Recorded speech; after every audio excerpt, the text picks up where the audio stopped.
Hello, everybody. Welcome to this episode of About Time with me, Chris Nichols. I'm absolutely delighted to have the guest I have today. As you know, this series is where I get to talk to people who've worked with me over the years and I find inspiring and influential, and where I want the world to know more about their work. And I'm delighted that today's guest is Rob Sexton. Rob, hello. Good morning. Good morning, Chris. Good to see you. So, how you do lots of things, and you've done so many things. I mean, how do you introduce yourself to people these days? I haven't done that much stuff. Well, mainly I'm the CEO of Yeo Valley Production. So that's a food and farming business here in the southwest of England. A delightful, privately owned, ambitious, and slightly campaigny food business, which I'm sure we'll get into. Before that, I've worked in worked at the Soil Association campaigning for food and farming. I've done some work with Dartington, which I know you have lots of connections to as well. Originally trained in London and did my stint with the classic types of businesses, extraction businesses, I'd call them now. So I had a bit of time at Enron before that became one of the most famous bankruptcies in the world, and lots of lessons to learn from that. So a sort of mix of corporate life in London, grew up on a farm, got back to food and farming, and sort of very passionate about business for good, purpose, the connection with the environment around us and what we should be doing. So it's a sort of a little bit of a, but not that exciting, I don't think, Chris. Yeah, yeah. But I'm delighted you're here because we've known each other for quite a while now, and I've worked with Yo in a couple of capacities, and as you know, I also share the Enron story with you because back in the day, when I was in Price Waterhouse, I had a little um, a gig I did with a couple of Enron people, which was quite fun. But Yeah. in the US, yeah, in the US. Maybe we'll talk about Enron in the fullness of time. But I'm much more interested in growing up on a farm. Where Yeah. was that then? So that was in North Essex, and third generation family farm, relatively small, not a big estate as you would know, but a great sort of platform for hard work, working with all sorts of different people. Honest grit, you could see what you were doing, you could see what you were making. It had, things were tangible, you were providing food for people. And then I think every farmer would agree you're reliant on the weather and you're very reliant on the community around you because you connect with so many different local small businesses around to be able to run a farm. Oh, So it was a good honest grounding, I would say, of hard work, worrying about stuff you can't control like the weather, but mm, in like doing something really meaningful, which is trying to produce food. yeah. And what kind of farm was it? So when I grew up there, it was a bit mixed. So we had fruit, we had pick your owns. It was there were no animals in it, so it was all over in the Right. east. There are few animals, but it was potatoes, damsons, apples, wheat, barley. So a mix of arable crops and a mix of things sold direct to the public and what they would call commodity crops. Yeah. Yeah. So, and you lived there until you what went to university, went to I mean, where? Yeah, my dad's still there now, so yeah. So it's Oh, it's it's always been home. I think that connection to place. We might end up talking about connection to place and how hmm, uh, business sometimes has lost that sense of connection to place, and that therefore drives some interesting decisions. But connection to place is really strong, and I'm very lucky at the moment. I interact with farmers quite a lot in the role I do, and that sense of connectivity, that sense of location, of being from somewhere, is really deeply ingrained. And I think that does give you a slightly different view about the long term nature of decisions you make the impact that you want to have, because you feel deeply connected to a location and a community. So it'll always be home, even though I haven't lived there for 30 years. Yeah. That's great to know that your family, your dad's still there. That's brilliant. Um, so, I mean, we could go almost anywhere from that, but maybe we'll go to where you are right now because that's a fascinating job. And you said that's got a connection to place as well. Well, it is. It's increasingly fascinating and I think increasingly relevant, but it might take a little bit of time for me to unpack why that is so. Because on the Well, face of we've it, got a bit of time. We've got we time. It'd have be a fascinating story. Yeah. about time. Um, on the face of it, we make good dairy products for Mm. businesses. We have a brand of our own, so Yeo Valley Organic, which is about 35% of our business, and then we use our kit and equipment to make stuff for other people. It'll be different products, but it's different and different qualities and different tiers of products, but we make for Tesco, Sainsbury's, and everybody else. So we're primarily a dairy business, so like food manufacturing. And when I joined Yeah. here, it was a food manufacturing business. It didn't start as a food manufacturing business. It started as a farming business, adding value Right. to products, turning it into food to keep the farming viable. And actually, Mm. over the last sort of 6 or 7 years, we've reconnected back to that core purpose of the organization, which is we are a farming business that makes great food for people, healthy, good food, whole foods, fermented foods, like really good, healthy food that's very affordable. But primarily, what we are doing is we're taking farming products uh, and adding some value to that and delivering a great experience for people to eat it. And we disconnected ourselves a little bit from that farming because you focus on what you are doing, which is the manufacturing, the machinery, the Mm. factories, the amazing people who work here. But as you look again at your purpose as an organization and why do you exist? It's a family business. It's still 80% owned by the Mead family, but 20% owned by the employees. So it's this beautiful partnership between the Mead family and the people who work here. And when it was small, you were working for the farmer, for the Mead family to add value to the farm. When it becomes big, and we're in 6 different locations now around the southwest, do you lose that connection with the farm, the place, the farming, and focus, and you become a little bit disconnected, and you get focused on buying, making, selling, and then so you're Yeah. doing and you're buying from faceless organizations and you're selling to our retailers, but you risk becoming the same as every other uh, business there is. And actually, our whole purpose has never really changed, which is to look after the land, to help the land being looked after, and produce great food for people. So we Yeah. repositioned our purpose as an organization, which these things into sentences, but it's how you treat them. So ours is nurture and nourish people and planet. But how do you bring that to, what does that mean, bring it to life? Well, Mm. it starts on the farm. There is so much environmental impact, human impact, and everything else of extracting, whether it's extracting out of the environment or extracting out of the labor or not paying a viable wage or ensuring a cost of production is covered or trying to add fertilizers and everything else because you're extracting the natural capital out of our soils and the natural fertility. If we're trying to be a good food business, nearly all of our impact happens on farm. So we've done a big shift to get back to we're a farming business that makes food, Mm. not a manufacturing business that could be making anything but happens to be making food. The Yeah. manufacturing is hugely important because you can damage that great farm produce.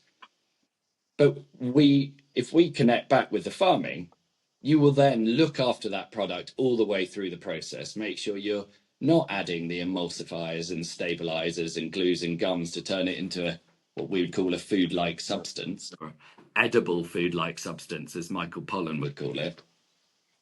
but actually keeping the inherent nature, the inherent goodness of great farming that can feed the environment and feed people really well. Yeah. So it's been a Yeah. really beautiful reconnection with our place. We're a Southwest business.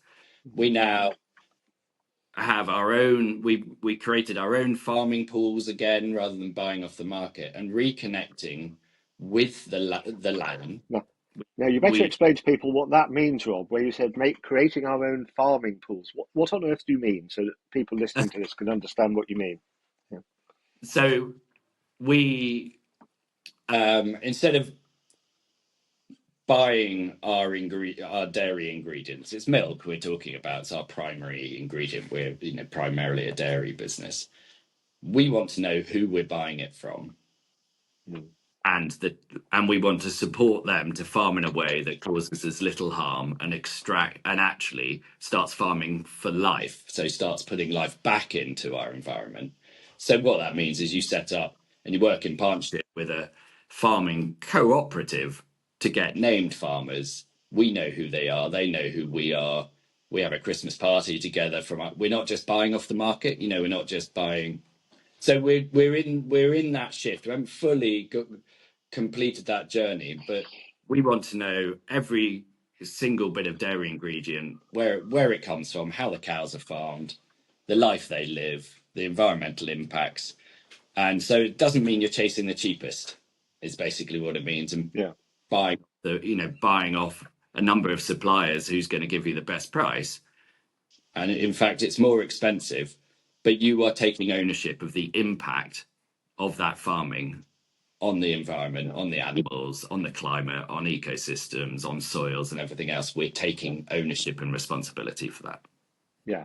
Now, one of the things I like, you've just used the impact word, and I want to pay tribute to Yeo Valley here because and I know you're an accountant by background, you are, aren't you?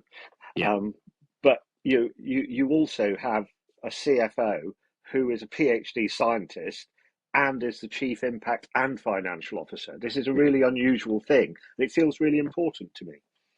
So, I it's fundamental to what we're trying to do here.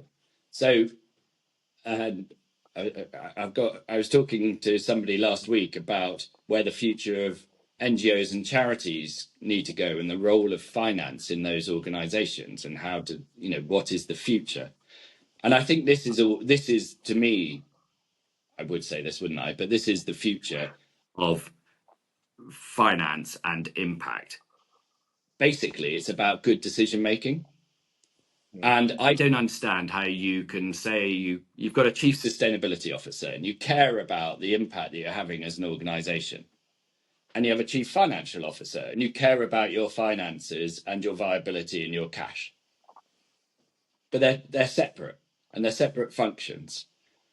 So clearly what happens is your viability is going to become, or your share price or your exit value or whatever it might be is something that comes first in mind. So in good times, you'll talk to your chief sustainability officer and you'll go, what else should we be doing? We're doing quite well. We can. In bad times, you'll only talk to your chief financial officer, and you'll go, yeah, right, what? To me, it's you can't separate them because it's about what decisions do we need to make, and you cannot separate impact from decisions.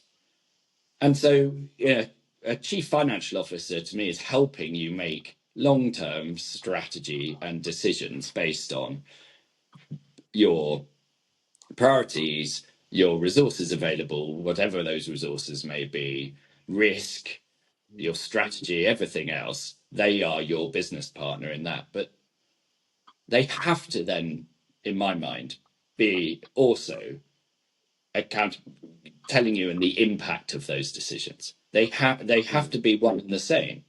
So yes, we're incredibly lucky in the skills of the person, and I think this must what is the future of finance and the skills of CFOs, because they are really influential. Really, excellent CFO sure, is yeah, absolutely standing next to the CEO as a key partner about the future direction, the priorities, our strategy, our long-term plans, resource allocations, risk management, everything else. they have to be able to understand the impact of your business. So we put them together. So we have a chief impact and financial officer. That's their job. So at no point can decision though that partnership, that business partnering relationship that I have with my CIFO, at no point are you separating the impact you're having as a business from the financial return. And I think this has longevity for organizations as well. And we can get into, let's keep it positive. We're really lucky here, being privately owned and independent, that we can take longer term decisions. And I totally understand the pressure some businesses are on to be short term. The share price dips this afternoon or tomorrow. And so I think our investor base needs to think about that quite. How do we take longer term decisions? Because that viability of organizations ultimately cannot be separated from the impact those organizations are having. You know, in our business, we buy a lot of dairy, and up until last week, every field around, is brown. The grass isn't growing. We've been in our third heat wave in 5 weeks or 6 weeks. The climate resilience of the environment around us is changing. You have to embed that in your daily decision making about how are we supporting farmers to make good long-term resilient decisions about building up their soil, which holds more water. If you've got more soil, you become more drought resistant. That's going to be good for the business. But so yeah, I'm really passionate about impact having to be embedded right at the heart of your organization, not a sustainability officer, not a different function, but actually embedded in every decision that you make. Yeah, and everybody listening to this or watching can see your passion for that. So, where did it come from? I mean, where did it start? Did it start in Enron? I mean, where? Well, it's all complicated. I think working on a farm, at harvest time, the number of people you work with sort of quadruples as you bring in. So you're working with all sorts of people who are working incredibly hard to support you and your family, but also themselves and their family. And it's hard manual work. So the respect you have for people, that connection with real hard work, is that respect for those people is enormous. And then you move into London. So I was trained in London, Touche Ross, now Deloitte, and Enron, and you suddenly feel quite removed from the work that makes things tick. You're working on things that don't. It's all financial, so it's numbers. You're working off numbers and intangible. You're trading. We're trading the weather futures on the weather, trading. You're doing all of this stuff. People are earning a good amount of money or a lot of money, but the people who make the world tick are the silent majority. And even in big organizations, you see that. So when Enron went bust, I had to travel around Asia, making all these, closing down all of these sites and these offices, and the people working there in the accounts department or in who work just so not the Brits and the Americans who come in and were leading these offices, but the people based there, from their own communities, and being, hundreds of redundancies in very short notice because the organization had gone and was in administration. And I was 26, 27, telling people of 45, 50 with 2 or 3 kids, that was gone. There was a recession in Asia at the time, and Hong Kong in particular. And the emotions that you are experiencing of an organization that is letting their people down and they're suddenly being thrown out to the wolves, because their incentive scheme was wrong in effect, and they were paying people who did some long-term trades that quickly became out of the money were getting very large bonuses, and they couldn't afford. So the incentive to trade and take more and more risk, then they were trying to reinsure about the back. So it all got complicated, but actually it lost sight of good, honest, hardworking people whose lives are going to be absolutely destroyed or their opportunities by badly led organization. So that was a really informative time. So that sort of connection with, and it stands now. You have to make hard decisions sometimes when you're running something, but you're always doing the right thing for the organization, and you're always very clear about the risk that organization is in. And that's when things like your impact, if you're looking at the risks around us and the permanent crises of human risks, climate risks, and everything, economic, geopolitical, everything that's going on, you suddenly start to take a bit more of a holistic lens on things, a bit of a longer term view, and go, we've got to try and help make this right, rather than be part of the problem of extraction, pillaging while you can. Because if you're doing your job properly, you're taking a long-term view for the people in it and the impact of the benefits either end of your supply chain. Yeah, and that doesn't mean being sloppy on growth, because you're growing by acquisition as well, aren't you?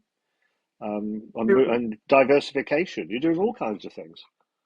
Well, I think it changes growth to a different reason. So because we are committed to support outdoor grazed, regenerative, low input, low impact farming, and we're committed to making highly nutritious, naturally nutritious, nutrient dense whole foods, fermented foods, good for your gut, good for your brain, affordable, really affordable food. Very proud of how affordable, we're making. We're probably making the biggest amount of fermented whole foods in the country.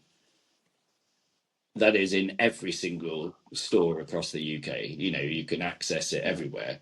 So once you've got that right and you're making the right products that's good for people and you're sourcing it from an environment that's good for those working in that supply chain and the environment there, then growth is an absolute benefit, and in fact grows your impact and the positive impact you can have. So we are very ambitious for growth, but we're ambitious because we want to have more impact. So our impact report is our primary report, and Right. we're lucky to be in our ownership model that we don't have hungry shareholders who want to we haven't paid a dividend in nearly 10 years. So it is, so we are now in our fastest period of growth in our history at the moment, and it's good growth, and I think that's the difference. Yeah. So, I mean, for people who don't know, like, Yeo Valley at all, or may know it as a pot of yogurt, I mean, what is in under the brand these days, As or well, what's so coming? What can you talk yeah, about? what can I talk about? That's a good question.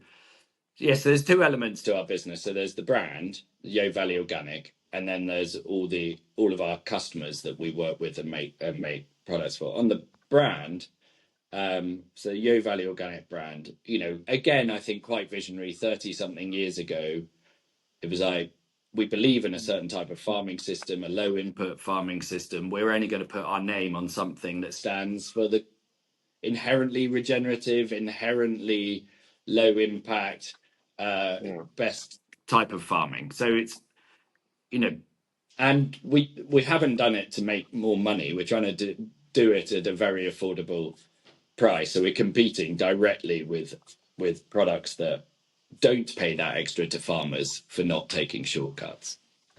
Um, Wow.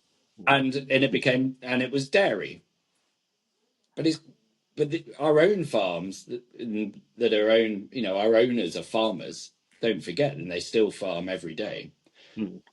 That farm is producing a lot more product than milk, because you get beef cattle off farms, you grow crops on farms for feed, so you're trying to reduce the amount of imports and inputs that you're getting, imported soyas and things like that, so you grow your own feed. So you're growing crops, you're growing plants, you're growing grass, you're getting dairy, and you've got beef cattle off it. So a few years ago, we were like, actually, why are we not looking at the brand as a holistic representation of great farming? great farming has to be more diverse, has to have, nature loves diversity. It hates monocrops and monocultures. So we've tried to take the retailer Yeah. category system all the way through the supply chain into our farming. So around where I grew up is now mostly onions. Now, if you're just growing onions all the time, think of the pests, the nutrients coming out of the soil. You've got to replace lots of stuff, or you've got to spray lots of stuff to keep disease and resilience off. That is what nature does not like, just one thing in total dominance. It likes complexity, it likes diversity. And we're like, well, we're becoming part of the problem, because Yeo Valley is a dairy brand just supporting dairy farming, but our dairy farmers are producing lots of other stuff. So a couple of years ago, we made the decision that the Yeo Valley organic brand should represent good, diverse, nature-based farming systems. So that then opens up moving into other areas that represent that farming. So we launched beef burgers in Tesco this year, and because beef is one of the biggest byproducts of a dairy farm. Actually, it's a deeply nutritious, fantastic natural product that comes off, and most beef cattle come from dairy. So that connection, again, it can add value to those farmers. They can keep the male calves, they can keep them in an organic system and get a premium for that. And we can be comfortable that our brand is starting to represent more of a diverse farming system, more of a system that is more nature based by design. So that's where we go. We've got some new launches coming in September. We're recording this in July, so I probably won't talk about them, but there will be more products. And again, that links to a great British organic farming system. What is of our place? What can we do here? We don't have to, but is the core ingredients is supporting Britain, our environment, and the people who live. Yeah, brilliant. So, government then. I mean, is can I expect to see you your next role? Are you going to be, I don't know, food czar or farming minister or something? I Because you think have done that kind of thing, haven't you? You've done, like, you were chief exec of the Soil Association certification. I mean, you have done kind of policy kind of roles, and yeah. So what through that, and that again, every stage of people's career shapes you, doesn't it? But that again, working in a not-for-profit and a campaigning charity organization is a brilliant reminder of the power of purpose. You end up working with fantastic people who are passionate about the purpose, and it gives you access to policymakers, academic worlds, funders, and it's a great reminder of the impotence that comes with being from civil society going, how do you actually get change to happen when you're outside the system? So a really good reminder there. Politics, always loved politics. The challenge with food is also the opportunity with food. Just tell me, Chris, which department of our government is responsible for food? oh, it's terrible. I can't remember. I don't know the names of any Well, government departments it's a trick anymore. question. It's a trick question in a way, because it's like, well, is the Yeah, food in schools? Then it's the Department for Education. Is it in a yeah, hospital? There's the Department of Health. yeah, The yeah, food and farming is so important to our, you looked at COVID. As soon as people were worried about food not being available on the shelves, you are days away from civil unrest and mass panic. It is so fundamental. There's huge, the billions spent in our NHS on non-communicable diseases, obesity, and diabetes driven illnesses. It's huge impact on productivity. We're talking about economy growing, and you look at the amount of people who can't work and who aren't able to work. So productivity, farming is the biggest driver of, you look at the UN Sustainable Development Goals, nearly every single one of those has been damaged by farming and how we are using our land. And yet that food and farming connected together does not have a single home within government because it touches everything. It's almost Yeah. there's it doesn't get there's no area championing the cause and really looking at the exciting potential of food is social. Food brings communities together. We love food from different countries, different flavors, and we have societal challenges. Great schools bring their communities, their school communities together through food and sharing food, and we're not connecting it with health and environmentalism at the same time. So I think it's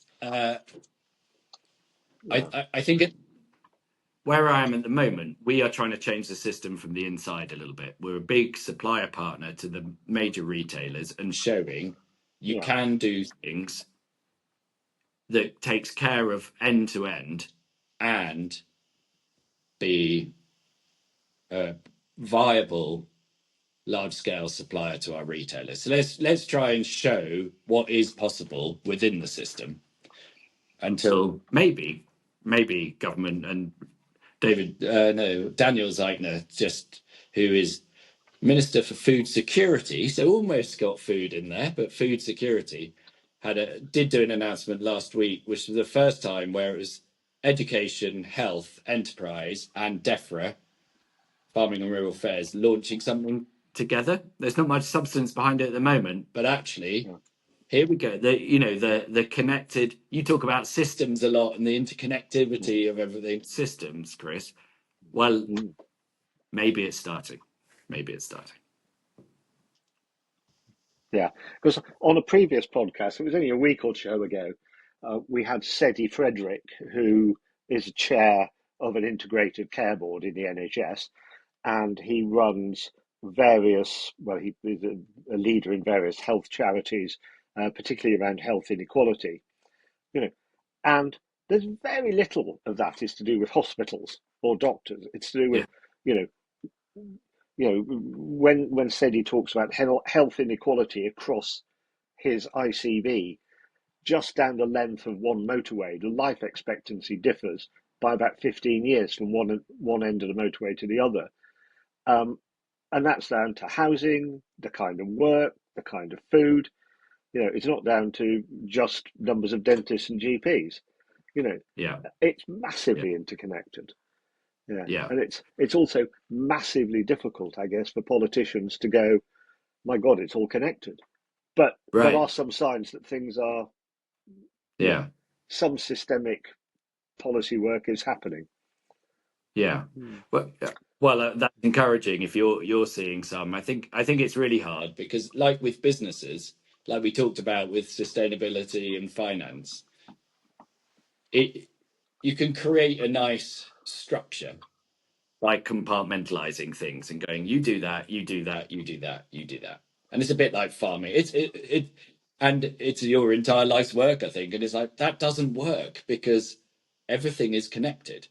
And so what gives an easy sense of either control or order actually gets in the way, maybe, of real meaningful change and impact because you have to look at these things holistically.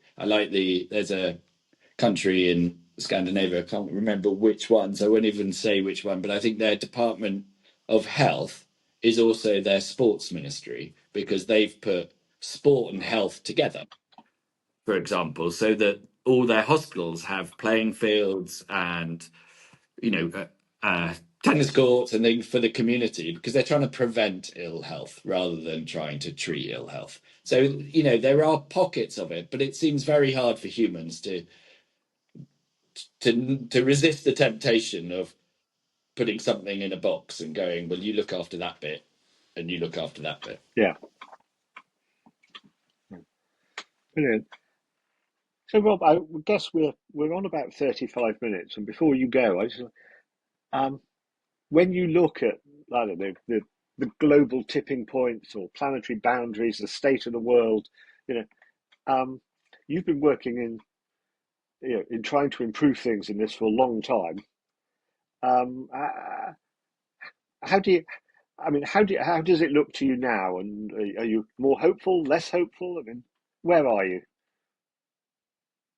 Well, I think that's a question. That's a great question, and it's a question I've been thinking about recently because I am well quite a lot recently because I'm nervously optimistic that there might be a Uh-huh. change going on, but there've been a number of false dawns before.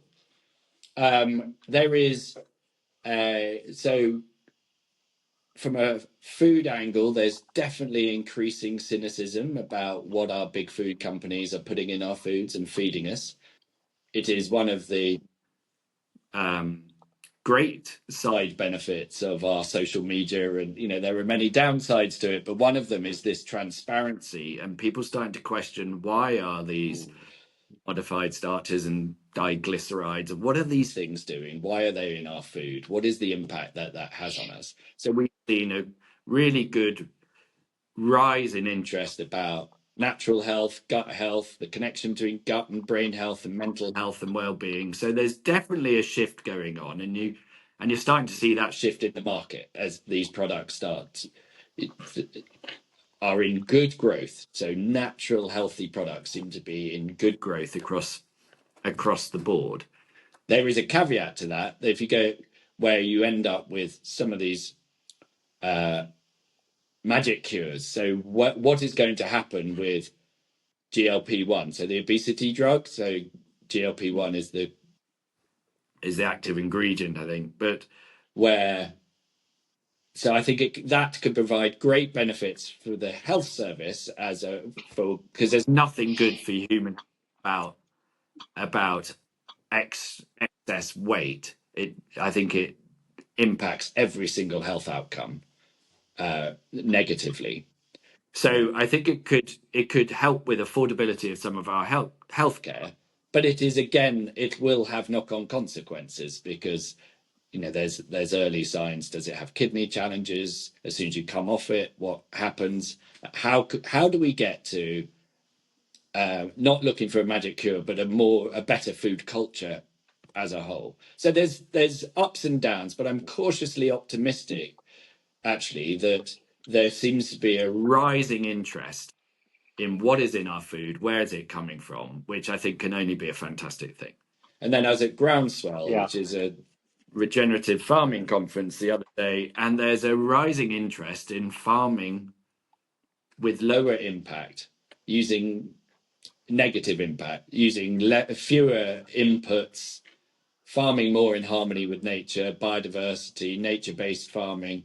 And the people there are incredibly energized, young, dynamic, really, really motivated and interested about how do we use our land, how do we bring life back. There was a Gabe Brown, who's often known as the sort of father or grandfather of regen from America, came over and spoke, and he said something that really struck me, which is that we've managed to create, if farmers live with animals and grow crops and grow life, that's in their DNA, but we've turned farming into an exercise of death, really. Pesticides, what are the bugs we've got to Mm. kill, the herbicides, the weeds we've got to kill. And what regenerative farming does is turns farming back to an exercise of life. So how much nature, biodiversity, how much life can we create rather than how much can we, control?